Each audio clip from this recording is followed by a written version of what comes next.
unknown caller. Hello.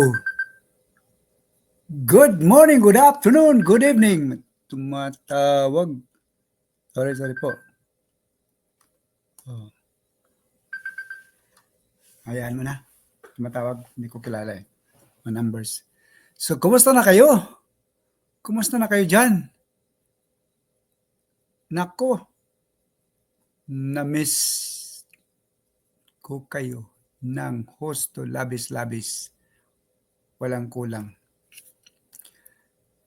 Na-miss niyo ako? Ay siya. Nako naman. Sobra. Ang dami na na-miss. Ang daming na-miss na na issue sa ating bayan na hindi natin tinalakay. Dahil nga sa mga encouragement ng mga ating mga kaibigan na vlogger, encourage tayo, hindi tayo dinirect mag-discourage ka, Dumpit, Stephen Secret Vlog, mag-ano ka, encourage kita, ganyan-ganyan. Sa kanilang video na panood natin, doon na-encourage tayo na magkakaroon tayo ng magtatrabaho tayo dito, gagawa tayo ng content at mayroon tayong reaksyonan. Dahil yan naman talaga ang ating karapatan. Ika nga.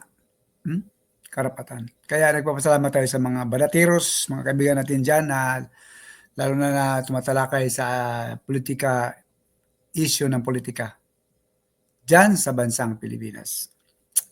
Palakpakan natin ang mga balatiros na ito. Kaya nga, ito sila pag tuwing na marami akong napalya na video sa kanila, alam mo, malaking kawalan, hindi sa kanila, sa akin. Malaking dahil nagkaroon ako ng busy kasi ng mga ilang araw. Pero, pag binalikan ko yung video nila, kasi rewind na nga lang tayo Kahit hindi tayo nakapag-manood mismo pag on time tayo, hindi tayo on time sa kanilang pag-upload. Binabalikan nila yung video nila. Nako, nagigilty tayo dahil hindi tayo nakapag-react. Kung ano nangyari na dyan? Lalo sa eleksyon! Oh my God! Sorry. Ano na nangyari? Ang title natin dyan, di ba? Dapat pa ba pagkatiwalaan ang ating COMELEC sa 2028 election? Ito lang nagtatanong lang naman ako. Please, don't get me in trouble because nagtatanong lang ako. Masama ba magtanong? Talaga naman. Kailangan natin itong talakayin, pag-usapan. Narinig niyo ba ako? 1, 2, sound check. Oh, la. 1, 2. Sound check. Narinig niyo ako? How about that? 1, 2, sound check. Sana may madinig niyo ako. Malayo kasi sa microphone Dynamic po yung ginagamit natin. Tingnan natin kung 1, 2, sound check. 1, 2, sound check. 1, 2. Yan. Narinig niyo ako? Ayan. Kasi malayo yung microphone natin. Magkaiba yung podcast. Ganito kalayo. Pagka kumanta tayo, kailangan lapit. Pag kumanta tayo, si Dumpit. By the way, highway. Kinopyan lang po natin sa kaibigan natin. Pag meron naman kayong platform na TikTok, baka gusto nyo, baka naman, follow nyo ako. Dumpit. Okay? Dumpit. Tapos, pag meron kayong YouTube, Safety and Security Vlog, libre naman yun. Wala namang bayad. Subscribe na rin kayo. Tapos, meron doon sa nakalagay join.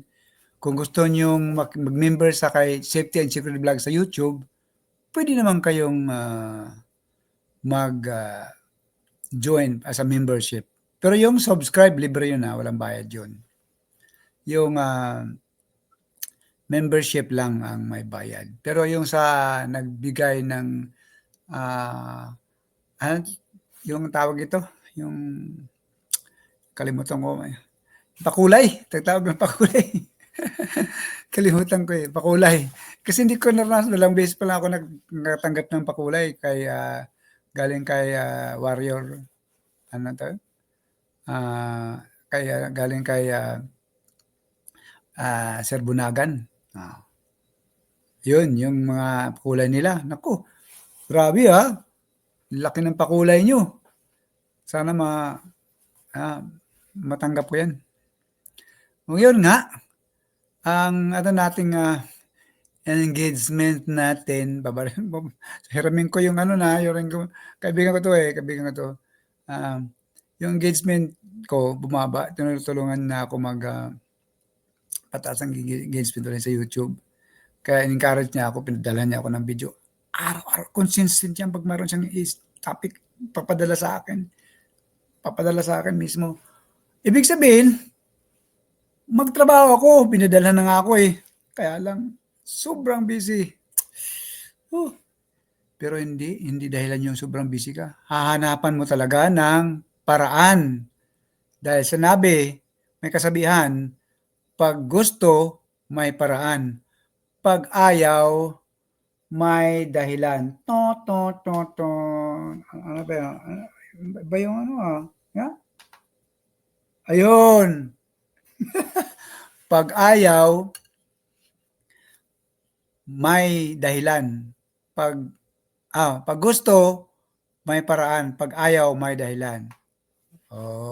Sabi ko sa inyo, sabi ko sa inyo. Ay, oy. Ano yung mouth? Ano yung mouth mo? Stop it. Yung mouth niya, bad. Okay. Pag-usapan natin ngayon ang election. Pero bago pag-usapan natin ang election, mayroon tayong pag-usapan ng malagang bagay. Re-reaction natin ang video na ito. By the way, highway. Shout out kay Banat Bay. Thank you, Sir Banat Bay. Thank you. Thank you. Napaka-generous mo. Alam mo, sa larangan ng pagbablog, hindi pala ito basta-basta. Tapos itong mga nakilala ko, itong mga vlogger na ito, sa katauhan ng mga Banateros, na sa panguna ni Banat Bay, Boss Dada, Coach Oli, Charlie Guevara, tsaka ni Master Judia. Pero ang original talaga yan, yung tatlo. Banat Bay, Boss Dada, Coach Oli. Yung dalawang yun, inampun na lang yun. Oo. Bigyan ko rin yun. Sila.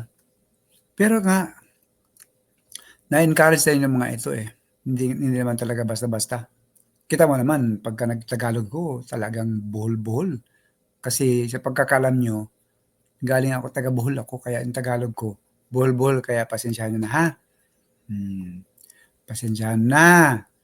So, yun nga, encourage ako na napanood ko itong mga video nila, mga Banateros, na-encourage talaga ako. Kasi nga, di ba, mahal natin ang Pilipinas. Pero kahit busy ka, hindi yan dahilan. Maging busy ka tapos hindi mo na wala ka nang gagawin. Magkakaroon tayo ng reaction dito sa ating video, ha? Ating video, kaya reaction natin. Tulungan nyo ko, baka nemen. Okay. By the way, balik tayo dun sa subscriber. Walang bayad yun. Bumaba nga ang engagement ko. Dahil nga nagkaroon tayo ng traumatic car accident. Traumatic. 1 buwan at 4 na araw tayo sa hospital. 5 times tayo ni-revive. Dungpit, safety and survival. Almost, hindi, muntik na, hindi nyo na makita. Pero sa tulong nating Panginoong Jesus, siya yung nag-save sa atin. Ang Panginoong Jesus, God uses the hospital and the nurse and the doctors. Kaya lang, hindi na tayo makapaglakad ngayon ng normal. Dahil nga, naapektuhan yung natin, yung sciatic nerve. Sa kadahilanan, hindi ko explain dito. Basta hindi na ako makalakad ng normal. So, prayer na lang, na sinong pano dito na prayer na lang na babalik yung nerve. Normal lang yung sciatic nerve ko. Kasi yun ang hawak ng foot drop eh. Foot drop ako ngayon. Kaya kailangan may brace. Ito yung brace. Bakal. Para yung paa. Pag ilagay sa sapatos yung brace, sa paa, baka marakalakad ako ng hindi ganun, salambit. Nakalakad ako ng sa tingin niyo normal pero kailangan kong angatin yung paa ko para hakbang. Yun nga, balik tayo sa topic na. Diretso na natin to. Ano ba yung Tagalog ko? Klaro ba? Dinig nyo ba? Hindi nyo ba hindi ba kayo nahirapang umintindi? Hindi kayo nahirapan umintindi. Sige, tuloy na natin. Bago yung pag-usapan natin yung Comelec na pag meron tayong panoorin, ha? Panoorin natin ito. Grabe talaga. Nanalo siya ngayong eleksyon. Pwede po bang makatulong? Ay, teka po. May dumating na naman itong mga offer na to. Takpan yung talaga, natakpan yung screen ko. Walisin kitang computer ka. Oh. Madumi yung computer ko. Kasi dumi ng ilong ko. Kasi hindi ako nakapaglinis ng ilong, yung buhok. Joke lang yon. Pinaputol natin yan. Okay. Ayan. Pinaputol. Okay. Ang buhok, hindi ilong ha. Okay. So, ito, pakinggan natin to ha. Napaka malagang bagay ha. Pakinggan natin at then reaction natin. Okay?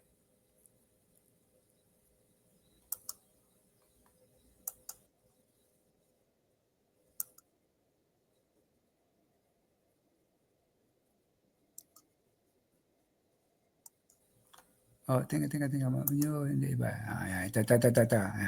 Ito para mas mapauwi ng maaga si Pangulong Duterte dahil nga may duty na siya dito sa Pilipinas. Well, tingin ko, kahit sinong West naman, bagamat wala talagang... Attorney, dito naman tayo. Napatunayan ng mga Pilipino. Thank you, SMNI ha. You are so generous too. Siyempre, DJAR 1026, napaka-generous nyo. Thank you sa courtesy itong video na to sa kanila ito eh. Thank you so much pag-approve nito in advance. Thank you so much. Napatunayan natin na si Pangulong Duterte ay mahal pa rin talaga ng mga taga Davao. So nanalo siya ngayong eleksyon. Pwede po bang makatulong ito para mas mapauwi ng maaga si Pangulong Duterte dahil nga may duty na siya dito sa Pilipinas? Well, tingin ko, kahit sinong West naman, bagamat wala talagang kinalaman nito sa kaso, ay magtataka bakit ang inaakusang mass murderer mahal na mahal pa rin ang kanyang mga kababayan, no? At yan ang dahilan kung bakit araw-araw ay patuloy pa rin bumibisita ang mga tao, hindi sila nakikitang personal ng Tatay Digong dito sa kanyang detention facility, no? So, tao rin naman yung mga West na yan at sigurado ako na mag-iisip sila na kung talagang totoo na ito isang kriminal na pinakakarumal-dumal, bakit ang dami pa rin nagmamahal sa kanya? Tuloy natin dyan. Noong una pa lang ng mga Duterte, simula nung governor, yung tatay ni PRRD. Maganda 'di ba yung service nila pag kanilang track record. Pag-serve sila sa bayan. Fast forward naging President PRRD natin. Ang ganda nang nangyari sa bayan. Okay? Bibigyan ko kayo ng konting review lang sa mga track record ng mga Duterte. Okay? And then, sa Davao, gumanda ang bayan ng Davao. Obviously naman, sa mga Duterte, siyempre, sa mga kapaligid din niya, siyempre, nagmamahal sa bayan din, kasama sa kanyang mission na paunlarin ang bayang Davao sa Davao. Naging presidente natin to. Paunlarin din ng bansang Pilipinas. Ano nangyari sa bansang Pilipinas? Di ba? Umasinso ang Pilipinas. Bumaba ang krimen. Ha? Tumaas yung sweldo. Una-una lalo na sa mga polis, nag-increase. Bumaba yung bilihin, di ba? Tapos, yung hindi tayo nagkautang sa ibang bansa kasi maraming trabaho. Mayroong building, mayroong mga structural project. And then, yun nga, bumaba yung mga drug syndicate. Eliminate niya yun. Yung mayor pa siya, meron na siyang ginawa sa Davao. Fast forward, naging presidente natin. 6 years nga lang. Pero, ang dami na nang nagawa niya sa bayang Pilipinas. Na magandang record at saka paglilingkod ni PRRD sa ating bayan. Kahit 6 years lang siya, nabitin na tayo. Pero, dami nagawa. Oh, ano nangyari doon sa yung dati, mga ilang, dahil manggit yung kailang mga dekada yon, mga ilang, anong presidente yon. Hindi ka makatulog sa daan. Maglalakad ka, nakatakot ka. Oo, snatcher dito, snatcher doon. Nung si PRD ang presidente, pwede kang maglakad kahit 3 o'clock in the morning, 4 o'clock, naglalakad ka. Safe na safe ka. Kasi nga, nagkaroon ng magandang effect yung ano niya, yung mission niya na war on drugs, na pababaan yung krimen.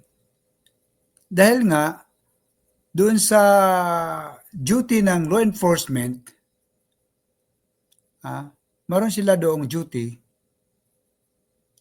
the legit operation, kung mayroong silang huhulihin na drug syndicate, kailangan unang-unang trabaho nila ay protektahan yung sarili nila. At siyempre, bago yan sila mag-operasyon, mayroon niyang katukatakot na surveillance, alamin. Snatcher, may kutsilyo eh. Yung pa kaya mga drug lord, drug syndicate. So, pag law enforcement, mga police, mayroon sa legit operation, handang-handa yan sila. Isa doon sa, if I'm mistaken, isa doon sa advice or instruction ng kanilang pinuno na pagka ginawa niyo ang trabaho ninyo at sa palagay nyo ay delikado ang buhay ninyo. Protect yourself kaysa uwian kayo ng kabaong na. Yun ang advice ng mga yan ang advice sa kanila, mga law enforcement, mga police. Kung hindi ako nagkamali din, yan din ang gusto ng ating presidente PRRD na protektahan niyo ng sarili ninyo. Hindi kayo pwedeng mauwi ng bangkay na ginawa niyo ang trabaho ninyo. Uwi ko sa pamilya niyo ng bangkay na, kabaong na. Protect yourself first. If you think that your life in danger, then protect yourself. Alam niyo nang gawin niyo. Tanungin ko kayo dito. Kayo nga dito. Papunta yung tao sa inyo. Hawak ang baril sa kamay. Ang kamay ng baril. Hawak, papunta sa iyo. Anong gagawin mo? Mayroon ka pang oras Mayroon ka pang oras. Tumakbo, tumatago. hawak ka, hawak, hindi nakalagay sa bag. Kasi pag naka sa bag, ibang istorya yan. Maaaring meron siyang permit to carry o meron siyang papunta siya ng shooting range, something like that. Pero hawak ka, papunta sa'yo. Anong gawin mo? Ikaw, pulis ka. O, pulis ka, sige nga. Ay, yung isa papunta sa'yo, hawak ka. Siyempre, protect yourself. Protect yourself. Alam niyo yung gawin mo. Alam niyo dito? Alam dito? Pag ganyan, na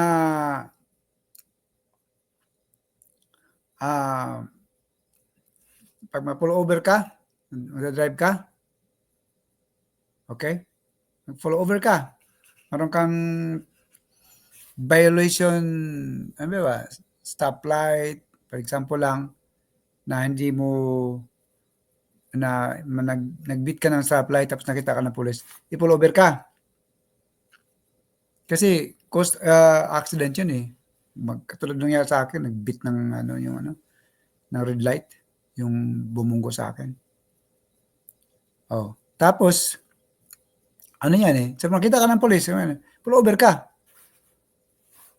Pag bago pa lang sila pumunta, brother and sister ha, sabihin ko sa inyo ha, tatawagan ko kayo mga kaibigan, safety and security vlog ha, mga kaibigan, bago pa lang sila pumunta, kasi lock yung nila, naka-unlock na nila yung road enforcement, if I'm not mistaken, kasi ako nag-security arm ako officer, kasi iba yung security guard at saka security arm officer, iba yung training namin, magkaiba, okay?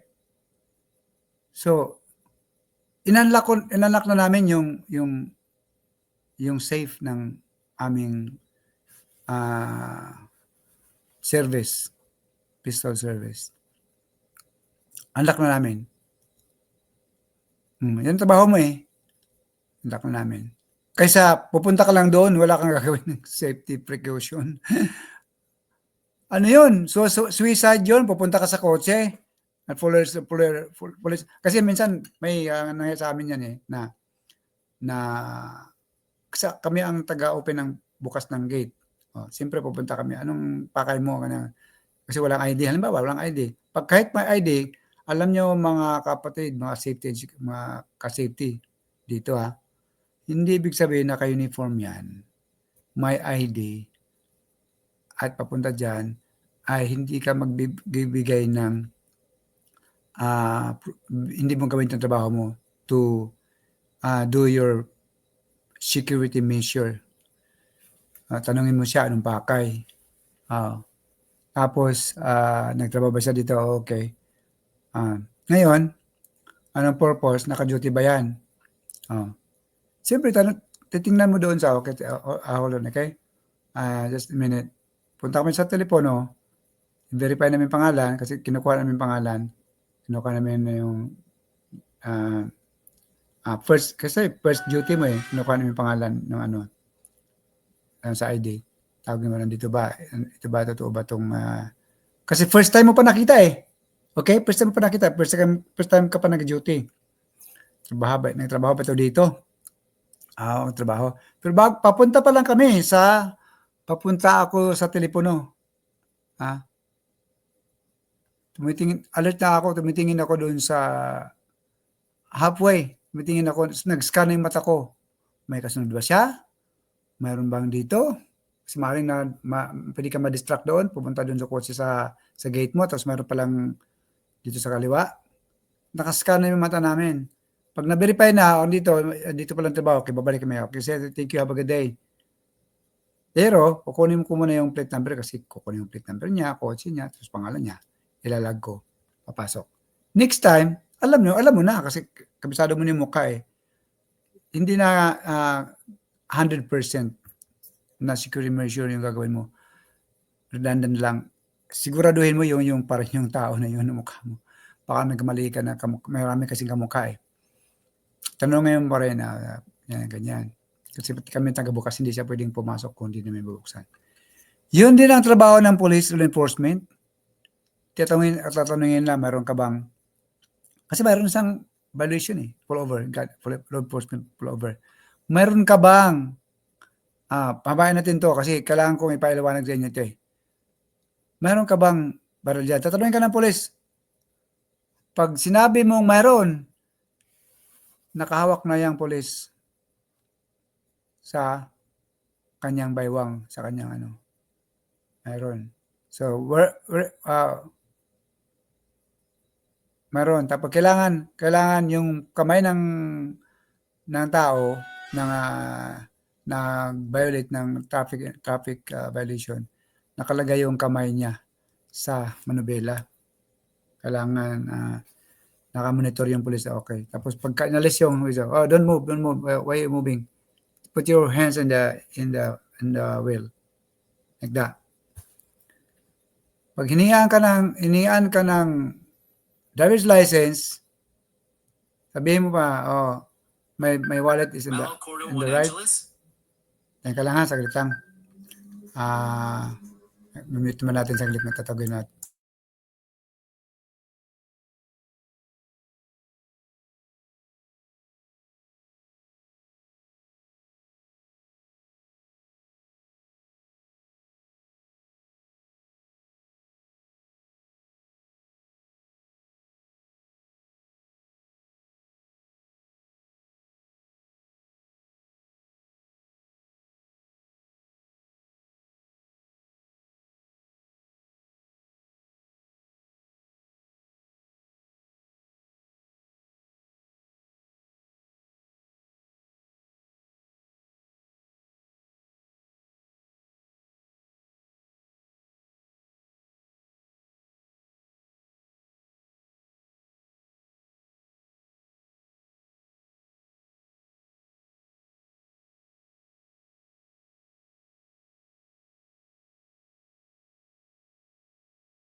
Sorry po, tumawag lang po yung kernel ko.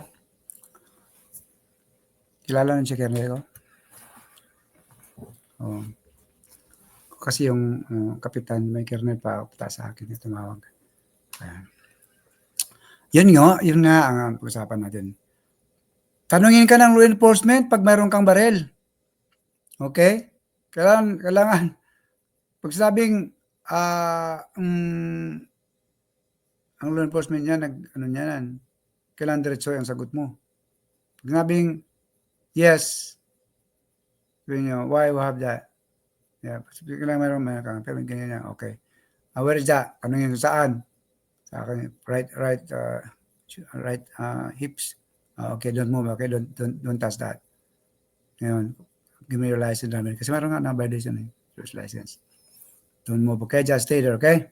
Pabalik ang law enforcement, paatras yan. Patagilid. Law enforcement doon, scan yung driver's license. As I observe na yan ang ginagawa nila, scan na yung driver's license pagbalik.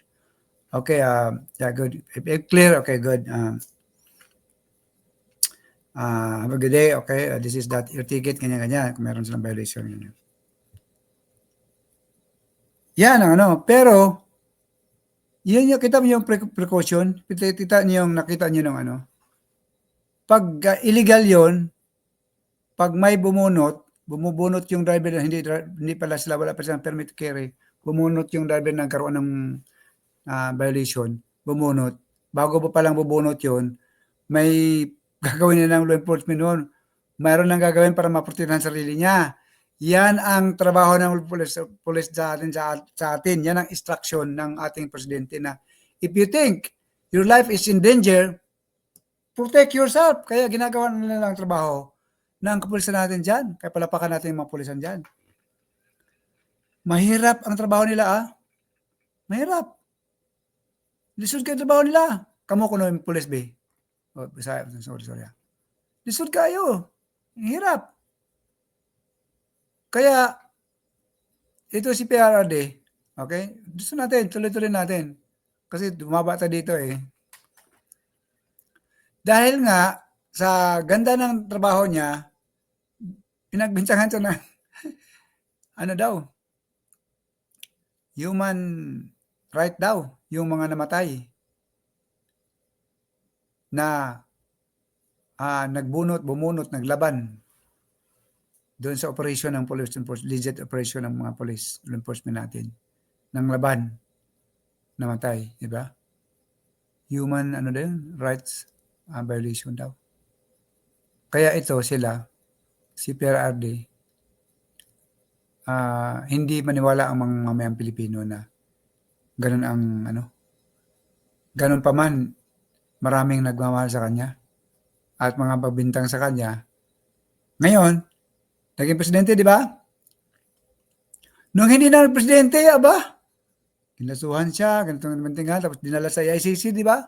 Ngayon, nandyan na sa ICC na walang sapat na ebidensya at mayroong ginawa sila na illegal ang pag-aresto nila dito kay PRRD. Illegal ang pag-aresto. Nandun siya sa ICC. Tumakbo ng mayor, nanalo, di ba? Mahal ang ng bayan. Mahal ang bayan ng Davao, si PRRD. Nanalo ang mayor ngayon. Landslide eh, no? Landslide. Kamusta naman? Posible bang makauwi sa lalong madaling panahon Wala si po Tatay Digong? Sa mulat-mula po, miski hindi pa naggagawa, nagpapile ng papel yung ating yung abogadong puti ni Tatay Digong, matagal ko na sinasabi na wala talagang jurisdiction na ang ICC. So ngayong nandyan na yung formal na motion para nga ideklara na wala ng jurisdiction ng ICC, kampante ko na dapat maibigay sa atin ang desisyon na palayain na si Tatay Digong. Ang kinatatakot ko lang kasi kaisa-isahang kaso na lang na ICC itong si Tatay Digong. At nung nakalipas na Assembly of State Parties ng ICC, meron nang usap-usapan na baka kinakailangan buwagin ng korte kasi wala naman sila ibang kasong dinidinig. No? So ang aking alinlangan lang ay baka mamaya hindi sa base sa batas ang maging desisyon at maging desisyon para lang mabuhay muli ang ICC, no? Ang kaso ni Tatay Digong. Baka lang. Okay, baka lang ha. Sorry po, attorney. Kasi nga sa ating pagkaintindi, okay? Nung president pa to si PRRD, tumiwalag, buhol na naman yung Tagalog ko. Tumiwalag tayo sa ICC. Dahil meron naramdaman natin yung presidente, itong ICC na to, may hindi maganda ang organization. May political something. Di umano, allegedly allegedly lang yun di umano. Kaya tumiwalag si PRD. Tama ang desisyon. Dahil, nung naalala nyo, nung bago pa lang si PRD dyan sa, malayo pala ako Yan. Okay na kayo dyan? Okay na kayo? Okay ako. Okay na ako? Okay na ako? Okay na ka. Ayan. Bago pa lang si PRD dyan sa ICC, marami ng bansa na sumunod kay PRD, isang desisyon niya na tumiwalag. Marami na rin bansa nag-agree na sumuporta kay PRD na sumang-ayon. Mayroon din mga bansa na tumiwalag sa ICC. Di ba? Dahil naramdaman siguro nila na hindi karapat-dapat silang tumiwalag. Bakit sila tumiwalag? Sila na yun. Hindi natin yun. Basta ang pagkakalam natin, itong bansa na ito, sumunod kay PRRD na desisyon na tumiwalag. Ito na ngayon. Okay? Ito na ngayon. Natakot sila, ang itong ICC, na mabuwag sila. Bakit? Uy, tanong yan question mark, why? Why? Bakit sila natakot na mabuwag itong ICC? Bakit matatakot ang ICC na mabuwag sila? Hindi natin alam yun, siyempre. Hindi na alam yon. Ngayon, ang sabi ni attorney, sana hindi ito maging dahilan na hindi pa huwiin si PRRD dahil nag-isa nga lang kaso dyan sa kanila, yung hinawakan nila kay PRRD lang. Di ba? So, ang panalangin natin na hindi nila ito gamitin na mapauwi nila si PRRD. Despite the very clear provision ng Rome Statute at dapat talagang i-dismiss dahil wala ng jurisdiction, dahil natulog sa pansitan Wala ang na tayong prosecutor jurisdiction bago sa nagsimula ng ICC. preliminary investigation, baka lang yung very existence ng hukuman maging dahilan para pagpilitan nila yung jurisdiction ng ICC. Parang gagamitin nila tong kaso ni Tatay Digong para Yun. mag-survive yung ICC. Tama ba, attorney? Oo, kasi wala na sila ibang kaso Hindi na nila ma-justify kung bakit sandamuka lang pinapasweldo ng mga iba't ibang estado nagko-contribute ng pondo sa ICC na wala namang kasong dinidinig. Kasi yung mga kaso ni Putin, mga kaso ni Netanyahu, hindi naman mapapahuli si Putin at Netanyahu Gobyerno lang naman talaga nagtaksil sa kanyang sariling mamamayan at silang nag-surrender kay Tatay Digong dito sa ICC Metro. Kaya nga yan yung isusunod ko sanang tanong, meron ka bang nararamdaman na may pagka-bias na itong ICC dahil hindi lang kaisa-isa ng kaso nila to si PRRD. Kumbaga big fish to si Tatay Digong. Headline to si Tatay Digong. Rockstar, imaginein mo, nandiyan siya pero landslide ng Davao. So, Di ba? Tingnan Sir Coach Olia. Pauntuan mo na kita. Landslide ang Davao sa buto niya. Bakit? Ang mga mamayang Pilipino, lalo na dyan sa Davao, gusto nila na ma-experience ulit. Siyempre, mayroong anak niya sa di ba? Sa Davao, ang mayor ngayon si Baste. Siyempre naranasan nila na maganda kasi ang Dutertes na yan, mga anak niya. Tapos PRRD, ilang dekada na naging mayor, di ba? Maganda na ang Davao. Ngayon, dahil mahal ng mamayang Pilipino, lalo na sa Davao, si PRRD, nung tumakbo, landslide. Lahat. Oo. Kasi meron sa kantong gali naman yan Pero ayaw ng mamayang Pilipino sa Davao na ibang mamahal sa kanila na gusto nila talaga ang mga Duterte. Diba? Kaya landslide. Sorry po, Sir Coach. kailangan nila siya dyan Marami sila na mga warrant of arrest na issued, pero habang hindi yan nahuhuli, walang kaso. Kaisa-isahang kaso lang nila si Tatay Digong. Hindi pa Kapag pinalaya pa nila yan, wala nang kasong ICC. Bakit pa gumagastos ng napakalaking halagang pera ang mga bansa na nagpupondo dyan sa ICC? Yun lang ang aking alinlangan. Yan ang problema, no? Kasi parang for them to survive, kailangan nila si PRD. Oo, yun yung sasabi ko. Kaya sabi ko, kahit marami man, Yun nga po. kailangan talaga nila si Tatay Digong. Ako, pati Kung ICC. sakali man. Pati ICC, umaasa na kay Tatay Siyempre, Digong. yan Ayan. Ano nangyari? Attorney, dito naman tayo. Napatunayan ng mga Pilipino o napatunayan natin na si Pangulong Duterte mahal pa rin talaga ng mga taga-Davao. So nanalo siya. Teka. Tapos pala yan? Hindi sa base sa batas, hindi yan nahuhuli, walang kaso. Yun lang ang aking alinlangan. Yan ang problema, no? Kasi parang for them to survive, kailangan nila si PRD. Oo, yun yung sasabi ko. Kaya sabi ko, kahit marami man, Yun nga po. kailangan talaga nila si Tatay Digong. Ako, pati Kung ICC. sakali man. Pati ICC, umaasa na kay Tatay Siyempre, Digong. yan Pati ICC. Umaasa na kay Tatay Digong. Sabi nga na ating kaibigan si Busdada. Kailangan nila si PRD para sila ma-survive. Oh my. Ano yan? Ano ba yan? Para lang ma-survive kayo, hindi kayo, para hindi mabuwag yung organization. Hindi niyo pawin si PRD. Hindi naman tama yun. Hindi naman tama yun. Kaya ano natin, kailangan, ito mga ka-safety hindi lang dito tayo nag-react, samahan natin ng prayer kasi kasi sa ano to iwasan natin yung pag narinig natin ito tapos pabayaan na lang natin, hindi natin iwasan na, hindi natin isali sa ating prayer. Importante yan. Yan, biro mo.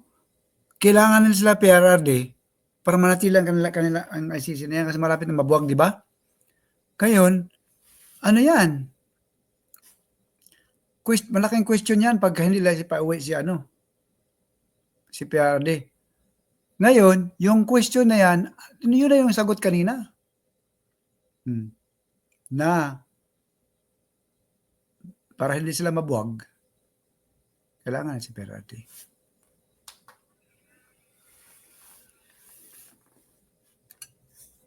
Diba? Kailangan si PRRD. Doon na tayo sa Uy, gulat naman ako. Kala ko sino.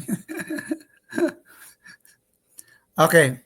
bago to natin to pag-usapan itong napakahalagang topic na to. Title dito nga dapat ba pagkatiwalaan ang ating COMELEC? Dapat ito ang title nito. Dapat bang pagkatiwalaan ng mamayang Pilipino ang ating COMELEC sa 2028 election? Malaga natin. Bagong lahat, mayroon akong ulit-ulitin natin shout out. Shout out ulit. Tsaka, hindi lang shout out. Tingka lang. Tingka lang ha. Tawagan lang tayo.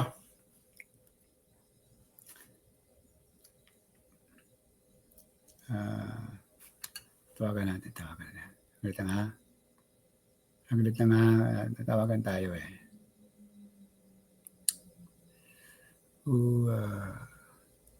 Tawagan tayo.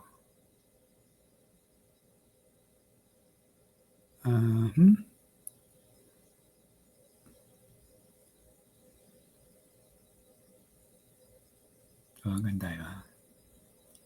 Ano yun? Sabi nawala Okay, hanapin natin na. Malapit na.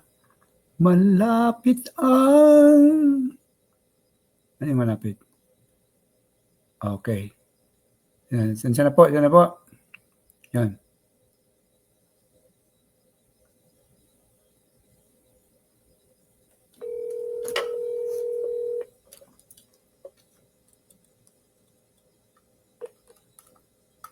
Hello?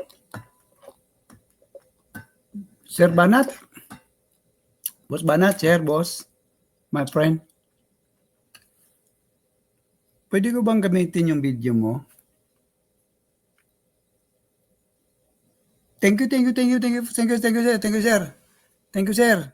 Alam ko naman kaya generous ka Pero ganyan pa paano? Papaalam ako sa'yo. Thank you, boss ha. Thank you, boss. Thank you, sir. Ingat kayo dyan, Sir Banat. I love you. Sorry po.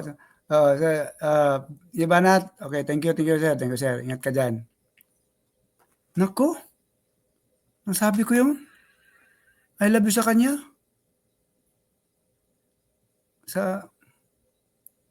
Alam nyo, yan si Banat Bay. Napaka-generous na tao yan. Ha? Napaka-generous yan tao yan. Galing sa okay, ganito, may sorry sir sasabihin ko sa kanila dito Yung nga, binabanggit ko dun sa video ko dati. Binanggit ko sa video ko dati na hindi naman ako magkaroon ng pribilehiyo na mag-drive bodyguard si Mocha Uson dyan sa LA. Kung hindi dahil ka Banat Bay, dyan mismo doon sa LA. Kasi i-communicate ni Ma'am Uson, Mocha Uson, congratulations, Councilor Mocha Uson nanalo sa palapakan natin.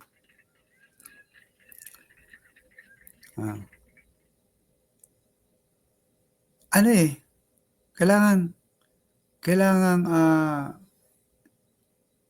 i-acknowledge natin yung mga ganang klaseng tao.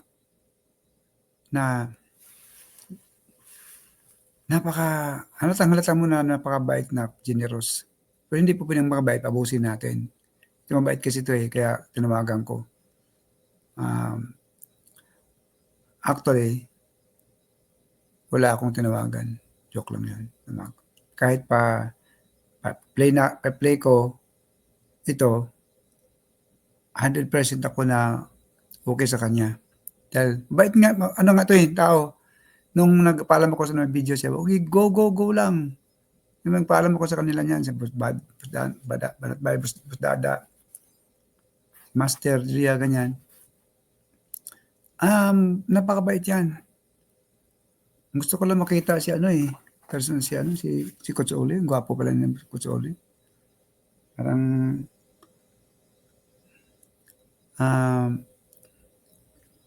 ang tawag ito? Nasa California, baka ibang state, kaya malayo. Nandito kasi sa Amerika siya, Coach Oli.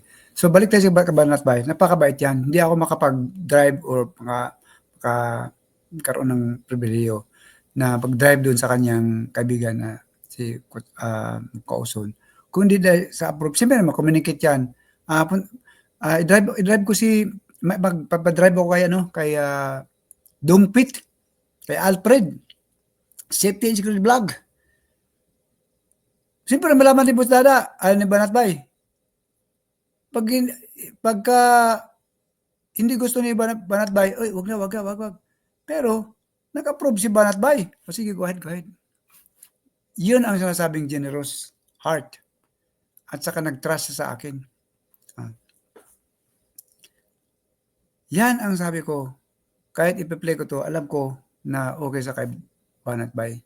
Kaya sa kanya galing to Di mo na alam mo yung huling video na, pagkatapos yung video na ito, encourage na tayo, ipalabas niya ito. Pero ito, video na ito mag-ano ako sa kanya, magpa-thank you ako sa in advance. Banat Bay, sana magkita na tayo. Kailan? Okay. Ito na. Uy, hello?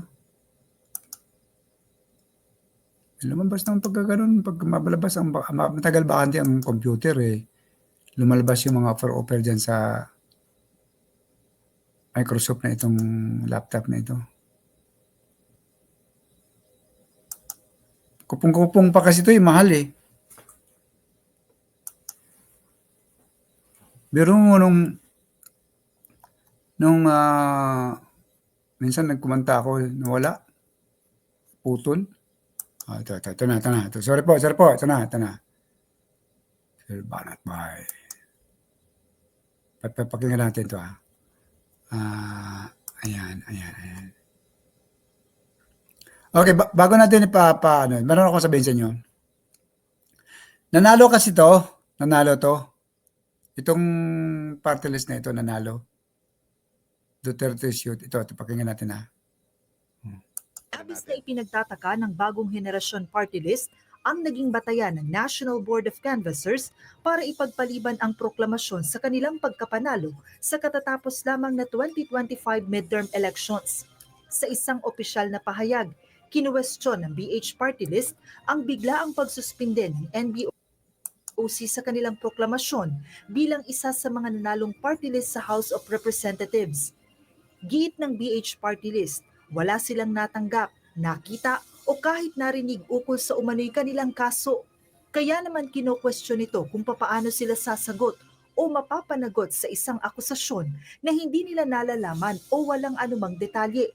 Giit ng BH party list, sila ang kinatawan ng 319,803 na mga botante na anila ay dapat na irespeto ng COMELEC. Ayon sa grupo, handa silang harapin ang anumang reklamo laban sa kanila. Subalit hanggang hindi ito maayos na naisa sa publiko at dumadaan sa tamang proseso, ito ay maituturing na paglabag sa saligang batas ang pagsuspinde sa kanilang proklamasyon. Ayun. Alam niyo mga kababayan, para lamang po maintindihan natin, iyan po ay parte pa rin po ng ating konstitusyon. Ano ibig sabihin ko? I always remember the basic foundation o the Sir Banat, with respect, Hinto mo na kanto. Sir, excuse me, sir. Palapakan natin si Sir Banat. Sir Banat, bye. Okay. Sir, okay lang po, sir. Oh, by the way, yan ang QR code. Mag-follow kayo dyan. TikTok, yung Banat Bay. Facebook page. YouTube, Banat Bay. Okay? Yan ang QR code. Follow nyo si Sir Banat Bay. Okay? Sana makapalo ko siya. Ano ko itong QR code ko mamaya. Itok-tok din ako eh. Ayan, wala. Ayan. Okay? So, bago natin patuloy ito, Banat Bay, hayaan mong titigan kita.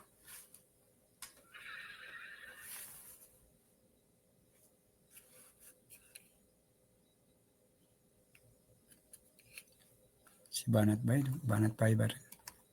Talagang, tika lang. Bakit para tayo nakasanaglas ako, tapos ikaw naka-sombrero? Oh, The skeleton of all laws, Okay. all whatever kautusan yan, di ba? yan. Ay ang Constitution. And the Constitution says, everyone must given a due process. Yan ho ay parte ng ating Constitution. Ano ho yung due process? Simpleng-simple lang. Okay, due process. Ha? Simple lang, sorry po. Pag ikaw, ipaliwanag naman yung Banat Bay mamaya. Pag ikaw may kasahan ka, akusado pa. May karapatan kang kumuha ng abogado, karapatan kang ipalawadag mo yung sarili para sa iyong karapatan. Kailangan tanggapin niyang mga karapatan na yan. Cleveland McGregor. Diba? Mamaya na yan. Kasi hindi ko yung kernel eh. Yung kernel ko tinasagot ko eh. Yun nga, yun. Mamaya. Okay na pala. So, di ba? Kailangan tanggapan, i-respeto yung karapatan na yan. Pakinggan natin po sa... Ikaw inakusuhan ng ibang tao, ikaw ay bibigyan ng pagkakataong sumagot. At pag ikaw ay binigyan ng pagkakataong sumagot, kayo aayusin at pag-uusapan sa authority o kung at this particular instance ay sa COMELEC. Yeah. Pero this time, wala pong binigay na due process. Sa katunayan, nga po sinasabi ni BH, ni wala man lang, walang paliwanag, walang CP ng reklamo, sabihin, walang complaint, walang pagtatanong, walang sumasagot sa mga nagtatanong sa kanila. Sa madaling salita, mga kaibigan, wala. Basta out of nowhere, George Garcia decided na hindi papasukin tong dalawang party list. Decided? Bakit si George Garcia ang mag-decide? Ha? Kasi ang kwento nito kasi, 2019, yung kaso nila. Tapos, di ba, hindi na patunayan. Kasi nga, yung 2019 na, ayun kaya doon sa congressman na nanalo na itong party list na ito na nung kasahan sila na vote buying daw sila. Nung panahon na yun na nung sinabi pag manalo kami, gagamitan namin yung pondo para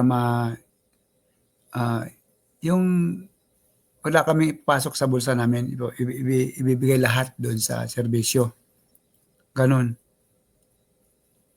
Sinabi na, wala kaming maski 5 itira, ubos lahat doon sa silang pagsiservisyo pag manalo. Kinasuhan sila doon, di ba? Tapos nanalo ulit. Nung panalo, hindi pinagbanggit yung 2019 ha. Kaso, ito ngayon, 2025, hindi sila pinakroma kasi mayroon daw seryosong Pakinggan natin, boss. sa kanyang sariling Balat bayan. desisyon. Yan po ba ay Ang tama? sarili decision. Hindi, simpleng-simple lang. Kung dumaan sana sa due process, wala tayong pag-uusapan dito. I mean, wala tayong dapat na ireklamo dito. Kung may dumaan sa due process, nag-usap kayo, tapos dininig yung parehong Sorry. reklamo at saka Ito ko lang yung Okay na. Natanggal yun ako eh.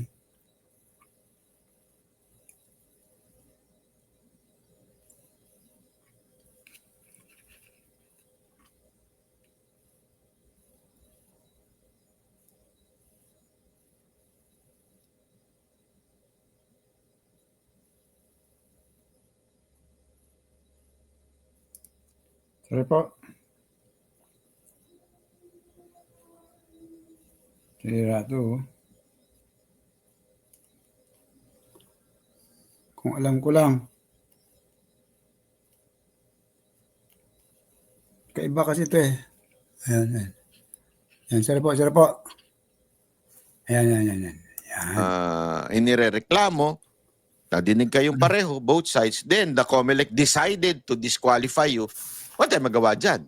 They are the authority to decide kung ikaw ay Tama. karapat-dapat bang maging kandidato o ikaw ay karapat-dapat ba iproklima. Ang problema natin hindi yun.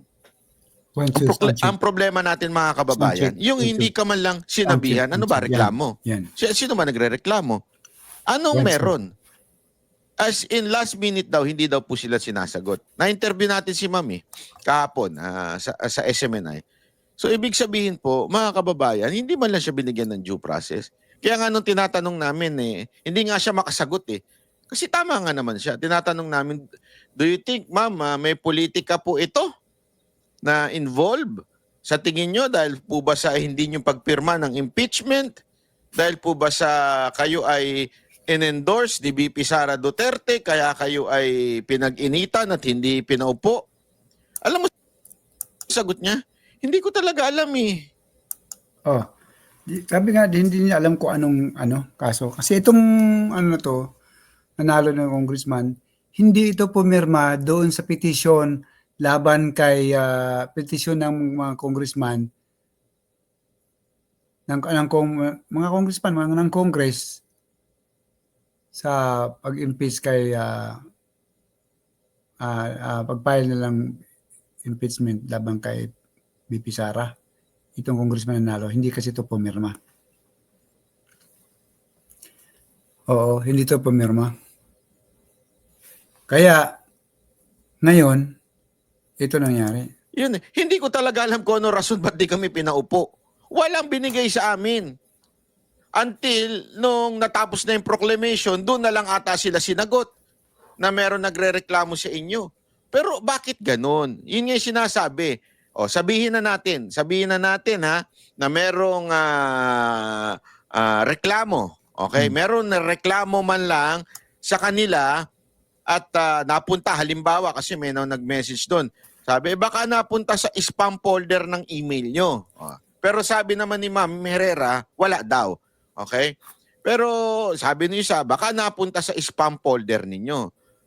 Sabihin na natin, okay? Let's assume, lalo na yung mga mahilig mag-assume dyan.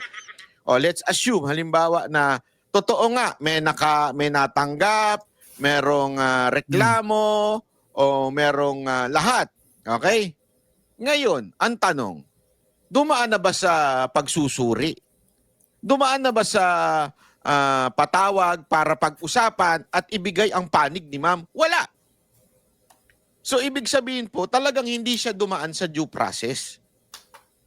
Doon pa lang, wala na talaga, sablay na ho ito si chairman. Anong basis mo ng iyong hindi proklama? Wala kang basis. Di ba? Napakabigat po nito. Ano yung sagutin? Dapat sagutin niya yan. Sagutin ng COMELEC chairman. Alam niyo mga ka-safety, yan na lang ang pinagkatiwalaan natin itong na to. Democratic na to. Which is itong eleksyon natin. COMELEC. Paano na kaya kung Ay ko magsalita. Baka magkamali ako eh. Ito'y mabigat na kasalanan na ito po ay pwede nating, sa tingin ko ha, this is more than enough to impeach COMELEC Chairman Garcia. Ako, sana dumating tayo sa ano na yan, sa panahon na yan, ni-impeach ito si COMELEC Chairman kasi sobra na eh. Sobra na po yung pagsisinungaling niya. Sobra na po yung kanyang matinding mga binibitawan. Halimbawa na nga lang po yung magkaibang statement before and after the election. Pinakita natin yan sa isang video natin na magkaiba ang kanyang pronouncement before and after the election. Now, hindi pa natatapos ang linggo, gumawa ka na naman ng isang matuturing natin na kawalangyaan dahil po ito ay hindi mo man lang binigyan ng tsansa na magsalita po. And again, yung iba nga, dumadaan din sa disqualification eh. Hindi mo man lang sinabi na, sandali hindi muna namin kayo po proklama. Didinggin muna natin itong inyong disqualification. Ang daming ganyan eh. Bakit itong BH at itong Duterte Youth lang ang ganun? Di ba? Sorry po, Sir Banat. Hindi lang, sabi kasi ni Sir Banat, sobra na. Alam niyo bakit? Marami, hindi lang itong instant na ito. Marami pang nanalo, na marami nag-complain sa kanila na may tamang ebidensya na gusto hindi na sila disqualify yung pagkatakbo nila. Pero hindi ni pinansin. Marami pa ito. Marami mga kung naalala ko sa wag na baka mayang. Basta nasobrahan, dami na talagang nakikita natin ng mga Pilipino diyan na may pagkukulang ng COMELEC chairman. Kaya tama yung sabi ni Sir Banat. Sobra na. Bakit meron kang ang tanong lang pala, ako sa akin tanong ko lang to. Meron ba itong kinikilingan? Ako, alam ko sagot. Meron Next bang time. kinikilingan? Ikaw kasi Cardema, wag mo i-impeach si Marcos. Wala nang ibang paliwanag dyan eh. Kasi ito nga, ipapalingan lang impeachment to si Marcos, President Marcos, kasi maraming ding pagkukulang eh. Mayroon na yung sapat na dahilan bakit i-impeach itong Presidente Marcos. Itong sa pangunan nila ni Cardema, yung nanalo. Ang tanong nga tanong ng abogado, sino ba yung tanong kanina? Yung abogado na, ang tanong handa na kayo? Handa kayo sa tanong ko? Ang tanong ng isang abogado na yon, na nanalo siya, abogado siya, nanalo sa congressman, Hindi, pag dinig ata yun sa Senado, na nandoon yung chairman, COMELEC si Garcia ba yan? Yan siya, COMELEC chairman, nandoon siya. Tinanong itong COMELEC chairman, handa na kayo sa tanong? Handa na kayo? Kasi sabihin ko sa yung tanong. Ang tanong, ganito, handa na kayo?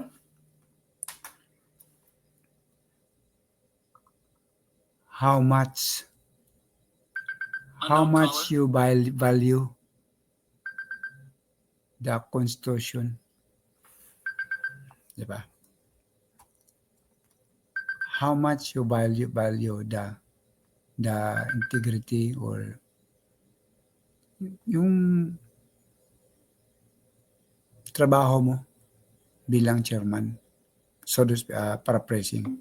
Kasi yung pagkakaintindi ko, how much you value. Paano na yan? Ito lang inangasahan natin na itong democratic na ito sa pamagitan ng eleksyon. Ito na lang. Kayo naman. Hindi. Alam mo, ako hanga ako dito sa mga mga tao na ito, yung hindi pumirma, tsaka yung nanatili sa tabi ng ating Pangulong Duterte amidst all the pressure. This is, ito yung sinasabi natin, kaya hindi ka panipaniwala ang sinasabi ni Da Junior o ni Bongbong Marcos na gusto niya ng peace, ayaw niya ng gulo. Sino ho ba nagkikreate ng gulo? Yung mga ganitong galaw, ito ang pagkikreate ng gulo. Yung mga ganitong political maneuver o political na galawan sa Kamara, sa Executive, ito po ay isa pong masasabi nating way para gumulo ang ating bayan. Kasi, alam nyo mga kababayan, kung talagang paiiralin lang natin ang batas, especially the due process, hindi magrereklamo tao. Kasi meron naman tayong batas na sandigan. Halimbawa, nung panahon ni Pangulong Duterte, di ba? Ang ganda nung sinabi ni Colonel Busita. Ang ganda-ganda nung sinabi niya tungkol dun sa EJK. Tinanong siya, sinusubukan siyang hulihin.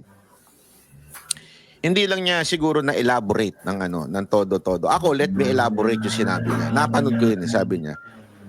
Walang masasabi nating EJK na nanggaling sa Presidente Duterte. Bakit? Kasi, di ba yung kay Kian, sinabi, nakasuhan yung pulis.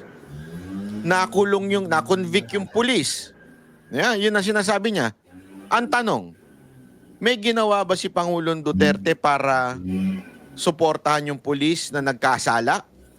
Meron bang ginawa si Pangulong Duterte na palayain yung pulis na nagkasala? Wala. So ibig sabihin nun, walang kautusan na galing kay Pangulong Duterte na gumawa ka ng masama, akong bahala sa'yo. Gumawa ka ng katarantaduhan at ililigtas kita. He is not a protector of these calawags. At ito'y nanggaling mismo sa isang opisyal ng PNP na maprinsipyo. Yan po si Colonel Busita. Yeah, kaya nanalo yan si Colonel Busita eh. From congressman, nanalo. Dahil doon pa lang sa paglingkod niya, sa Colonel pa siya. Hindi, walang ano sa kanya. Trabaho lang talaga. Hindi niya, walang compromise sa kanya. Kasi Colonel pa, ba nasundan natin yan? Kasi nagbablog, nakikita natin yung yung niya, yung post niya.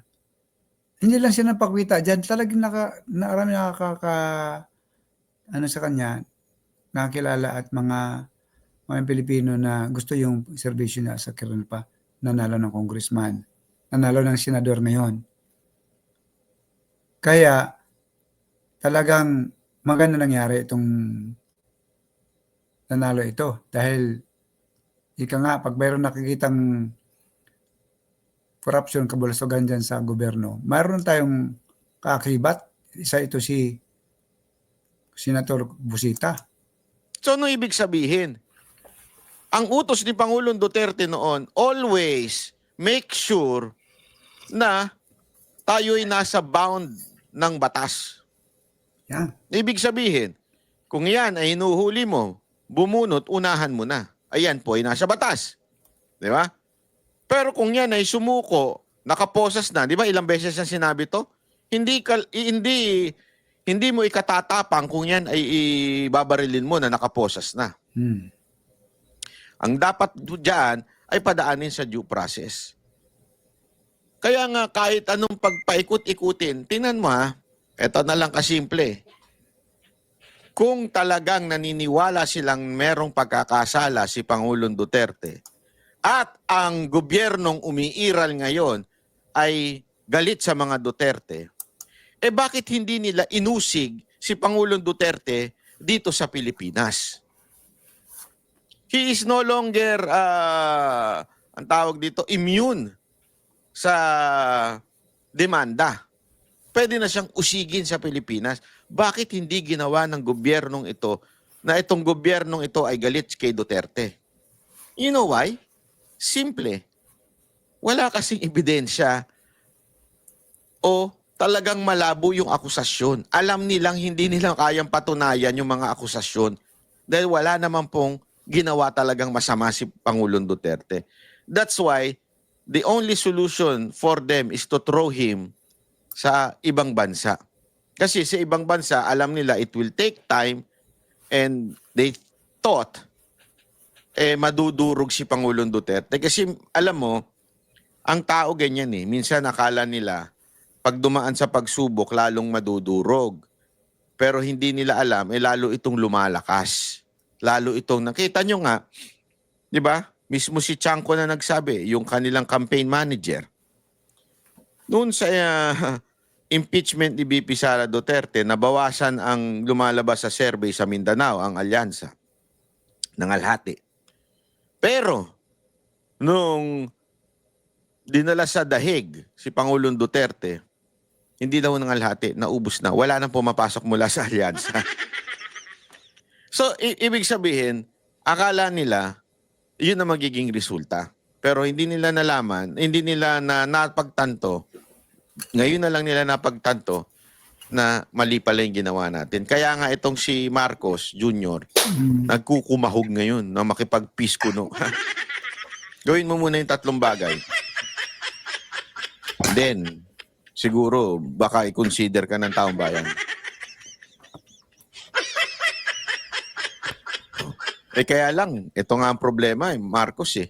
Ito na naman ginagawa ng bata mong si Garcia, medyo sabit-sabit na naman. Ito ay maituturing na paglabag sa saligang batas ang pagsuspinde sa kanilang proklamasyon.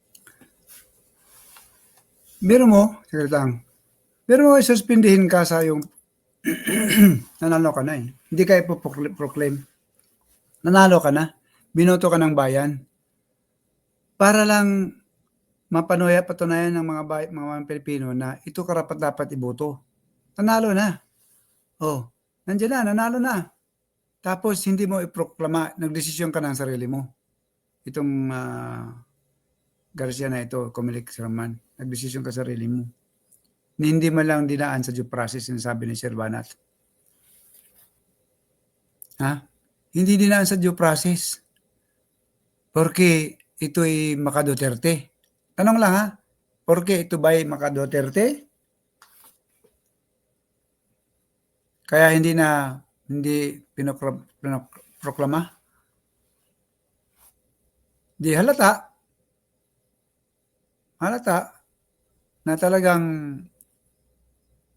mayroong kayang nagmando nito. Tanong lang yun ha, tanong lang.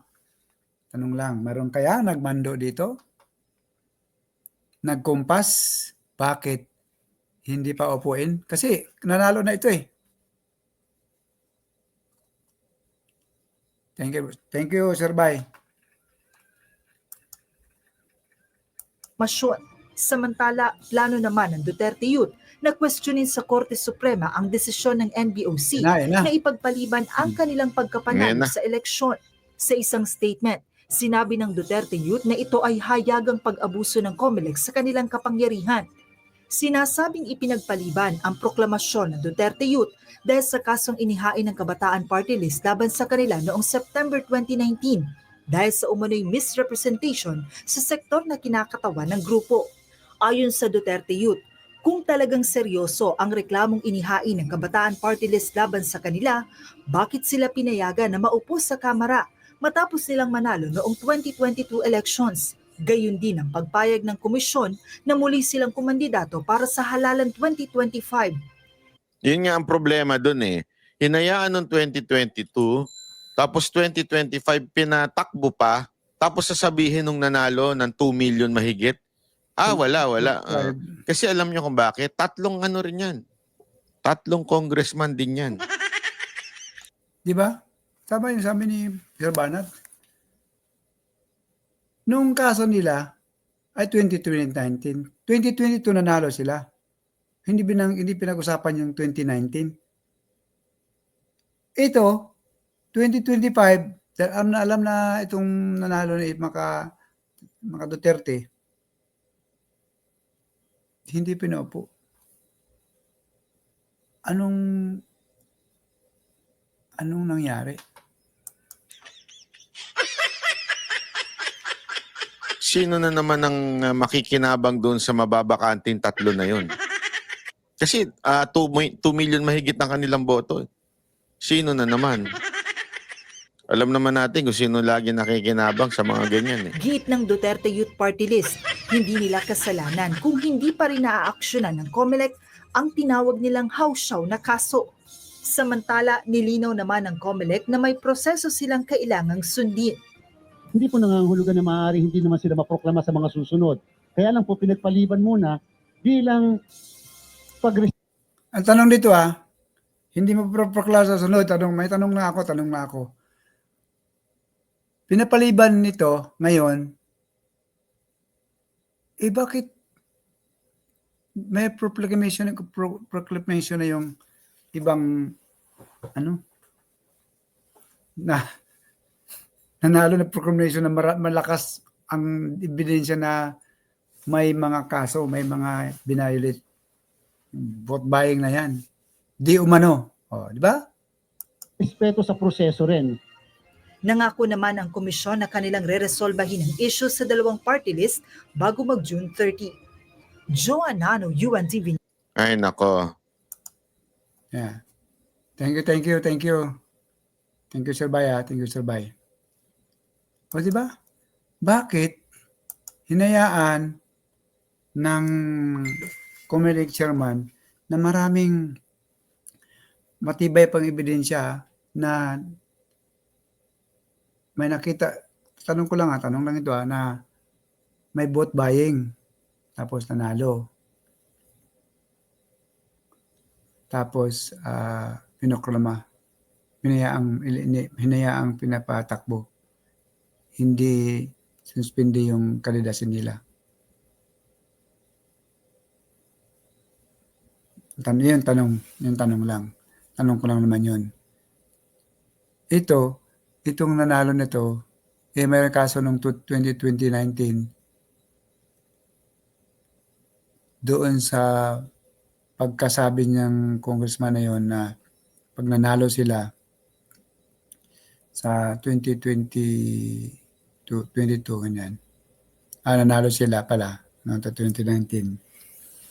Ay lahat ng budget na malikom ay iubos nila sa pag-servisyo. Wala silang titira sa kanilang bulsa. Kinasuhan, vote buying daw. Tapos, 2022 nanalo, hindi pinansin yung 2019 na kaso. Hindi binuksan, wala silang pakialam ng 2019. Itong 2025, nanalo itong party list na ito, na mga Duterte, hindi pinaupo, hindi pinadeklara, hindi sinuspindi muna yung pagproklama sa kanila dahil meron lang seryosong allegation sa kanya. Bakit walang due process nga? Tinanong kanina ng Sir Bay. Walang due process. Ang tanong natin dito, dapat pa bang pagkatiwalaan ang ating COMELEC sa 2028? Ito na nga ang 2025, ang dami nangyari Ang dami nangyari. Mga safety, ang dami nangyari dito. Ito. Nakikita natin doon sa election may nagpo-post dyan nung magbo-vote sila ng senador, 12 lang, naging 13. Tapos pinapabalik niya, kailangan kong magbunot ako ulit kasi baka yung boto ko hindi na count. Ayaw, overvote din sila pagka ginawa ulit. Tapos ito pa, meron akong narinig. Di umano. Natulog na alas 2. Doon ganito pa yung boto. Pagising,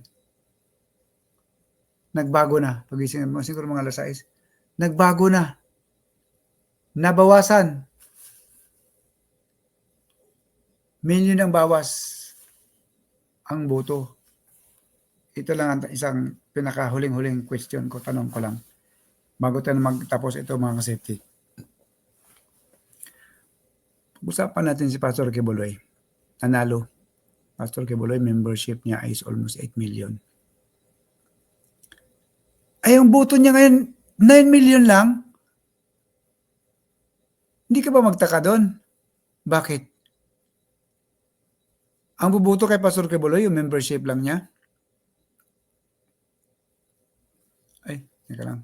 Hindi pala napalaki ang mukha ko. Sorry po. Ay, ano ba yan? Lumabas na naman itong ano. Offer. Microsoft. Ang bubuto kay Pastor Kibuloy, yung member lang niya. Paano yung ibang mamamayang Pilipino na hindi niya member, na gusto yung panukala niya, na humanga kay Pastor Kibuloy dahil nga ilang dekada na itong Pastor Kibuloy, kahit hindi pa siya tumakbo ng senador, marami na itong ginawa ng tao na ito sa bayang mamayang Pilipina, sa Pilipinas. Isa doon yung mga, di ba, yung, nawala. Di ba yung mga calamity, may mga kalamidad na experience ang Pilipinas, nangunguna pa si Pastor Apollo Kibuloy magdala ng ayuda, tulong, financial. Nangunguna pa siya sa government. Ilang dekada na, di ba? Tumutulong ito. Bakit itong hindi man lang siya nakapasok sa question nga dapat pagbigyan yung hiling ni Pastor Apollo Kibuloy na magkaroon ng manual counting. Kasi itong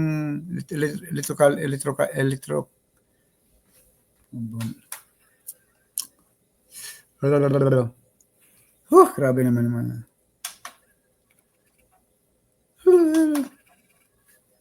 Hirap. Bulol ako. Itong electronic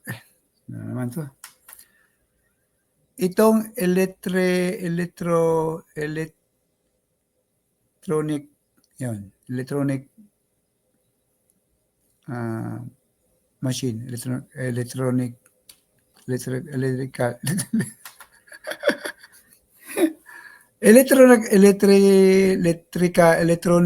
vote machine. Yung counting na yan, hindi accurate. Hindi accurate. Kasi kung accurate yan, yung boto ni Pastor Apollo Kibuloy, dapat hindi 5 million lang, more than pa yan. Kasi yung member ni Pastor Apollo Kibuloy, almost 8 million yan Almost 8 million. Palagi natin bumuto, 7 million lang.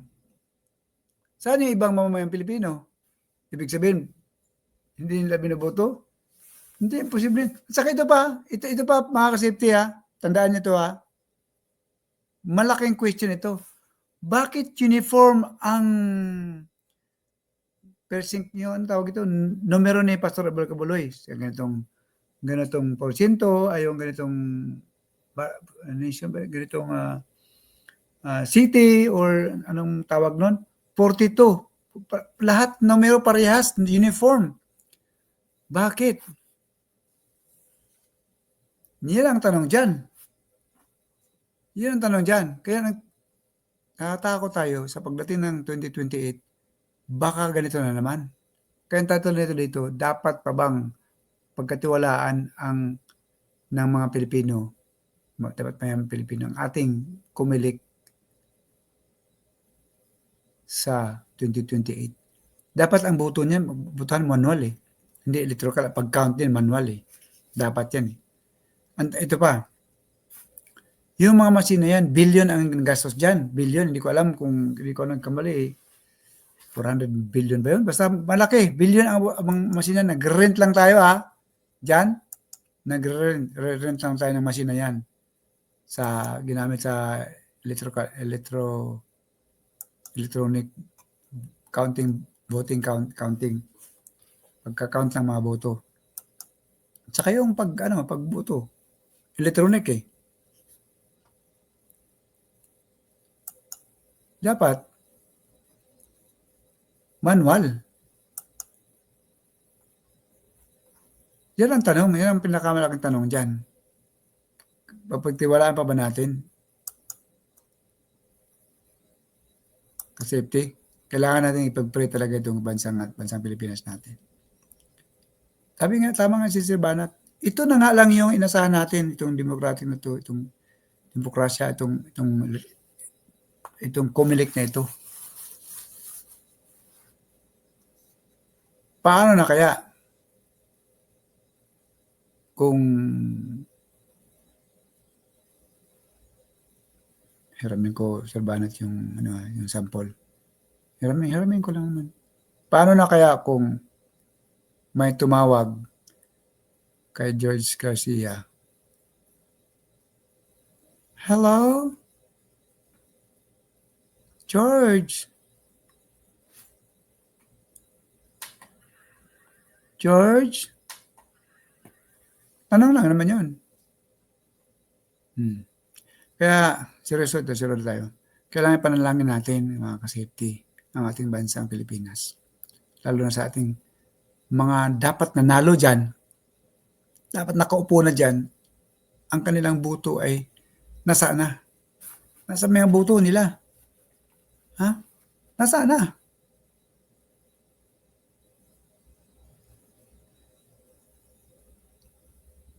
Nakakalungkot. Porque maka Duterte? Di ba? Hanggang sa muli, mga ka-safety, thank you so much. At please subscribe and like and share this video. Again, Sir Banat, bye. Thank you, sir. Salamat sa iyong yamang puso, yung pagka-generosity mo. Thank you so much. At saka salamat sa mga video mo na encourage mo kami dito sa mga maliit na content creator.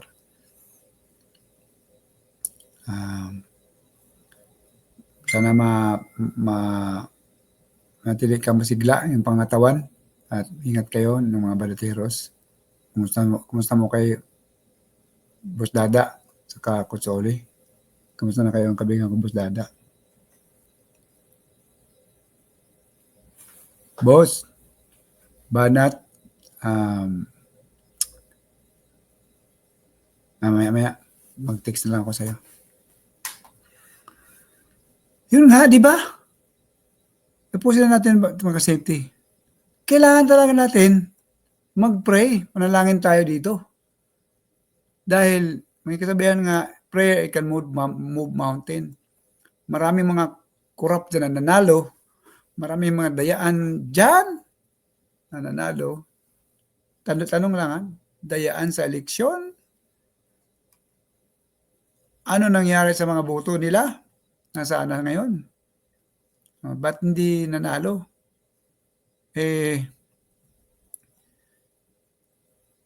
Halatang-halata naman na gusto nila sila ng mamayang Pilipino. At ang kanilang track record. Maganda. Yan, tanong dyan. Safety and Security Vlog, please subscribe and follow my TikTok, TikTok. Dongpit TikTok, okay? Facebook page, Dongpit din.